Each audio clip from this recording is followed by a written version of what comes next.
Okie dokie. Welcome, folks. I am Jaby Koay, joined by ACHARA KIRK. What's up? We've got a video that was suggested to me by YouTube. Oh. None other than YouTube. YouTube suggested. You like these? You'll like these too. This is from Comic Book Cast 2, the YouTube channel. And it's a video called Breaking First Look at Ben Affleck's The Batman Revealed. And so this is obviously something a lot of us are curious about. Even me, who was not the biggest fan of Batfleck. I have openly stated that in joking ways, but he wasn't my favorite Batman. I know a lot of you guys really, really liked him. Nonetheless, I was extremely curious for the standalone Batman movie because I thought, even though I didn't enjoy him in Justice League or Batman v Superman, I feel like if he does his own standalone Batman movie, I'm gonna really enjoy that.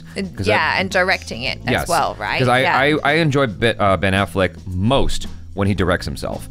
We never got it. So I am very curious about what they would have done with it here. So guys, if you haven't already, hit that subscribe button, bell icon, all notifications, and pretty please vote this up to let YouTube know you're enjoying what you're watching. Here we go. Before Robert Pattinson donned the cowl as the Batman, Ben Affleck was supposed to star in the film. Until now, we've known very little, but now we have our first look at the suit, and it's incredible. So due to YouTube's compression and algorithm and processing, usually there's a loss of quality in audio, video, sometimes one worse than the other, I don't know. So I will have these linked in higher quality down below where you guys can see them, and I'll also have all of them here in this video while I talk about it.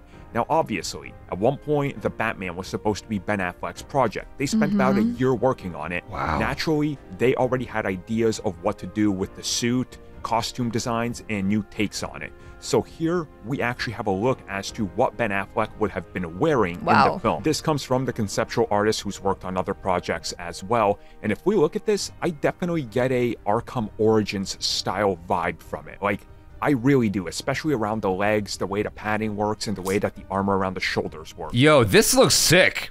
Like, I don't get me wrong, the Robert Pattinson Batsuit was dope. I mean, it's got a very, like, ground level, I just made this myself kind of appeal to it. It's rough around the edges.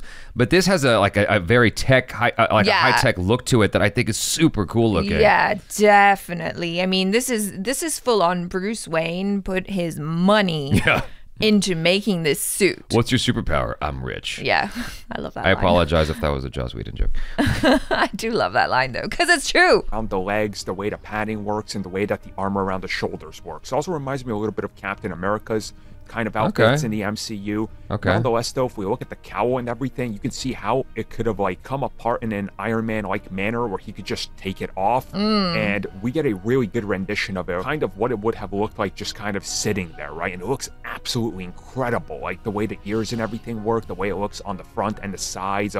Again, I'm getting a lot of Arkham vibes here. And you can tell that they were definitely looking at Arkham Origins with the way they were going to use Deathstroke and everything like that. So, you know what it looks like to me is that D-Brand took the Batsuit and did their touches to it. Oh. D-Brand did the side panels, the new panels for the PlayStation 5. They do a bunch of skins and stuff for phones. They have a whole bunch of things that they sell to enhance the look of your product, your electronic product.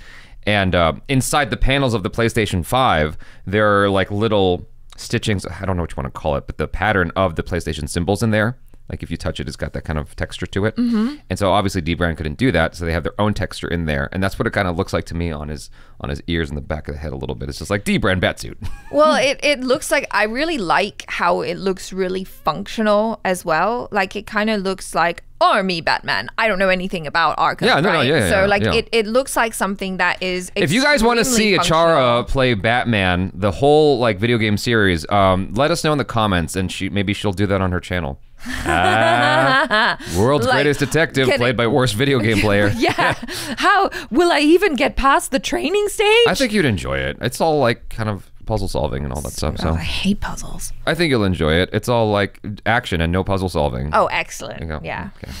What were you saying?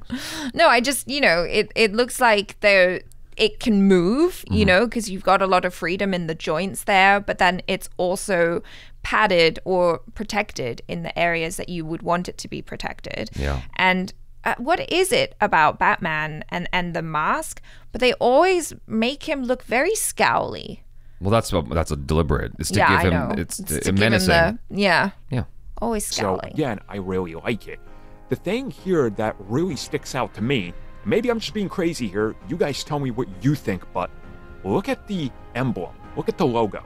Like that is almost the logo they ended up going with for Pattinson versions. So again, quite clearly some of this was used eventually. Again, it's not the same one-to-one, but the inspiration is there. Now, obviously, this would have been a more Batman than what we got for, the Batman. And what I mean by that is, more in the comic book vein, because again, it was set in this world where aliens do exist and all these fantastical things that exist. Yeah. Robert Pattinson. He would need to be more equipped. And again, if we just look at this, you see how they kind of evolved the design of what we had so far, and how this probably would have been the most comfortable Bat costume yet, just by the way that he can move his head and everything looks to kind of come apart and detach itself and just sort of have a coherent look, if you will. And if we take one more look at it from the bottom going up, you're going to notice again a lot of tactical armor on this, but also a lot of practical elements as well that make sense when you're making a costume where you want the actor and the stunt double to move around, and you just see that throughout the entire suit, like the things that make sense here in terms of mobility and him being able to move like Batman would. Again, like the Arkham games, primary example here. And another absolute stellar design I love is if you look around the eyes, the different shade on the mesh material that would have given him more of a sort of depth of color. So it's not just dark colors on top of dark colors. There's grays, there's some blacks with mesh, there's some other, designs in there and flair to give it a little bit more depth. Texture. Yeah. It's texture. I enjoyed this video. I thought it was cool to get a look at that. I know that Ben Affleck said he's not going to do it anymore after The Flash. I do hope he changes his mind, because I would like to see that movie, whatever that would be, even if it's just a one-off thing, like they were saying was going to happen with Justice League, the Zack Snyder edition. Yeah, like, I would like to see that. Even though, like I said at the beginning of this video, even though I didn't love him as Batman, I still would really like to see his movie, his standalone project, because it sucks that he put all this time into it and got denied the thing he was after. Yeah, it does suck, but that happens all the time in the industry. Sure. Not to him! Not to Batfleck! He was supposed to be the chosen one! And then our Pats came along. Yeah. Which was dope. Yeah. Which was dope, okay? I am very, very happy with the Batman that we got from Robert Pattinson and Matt Reeves.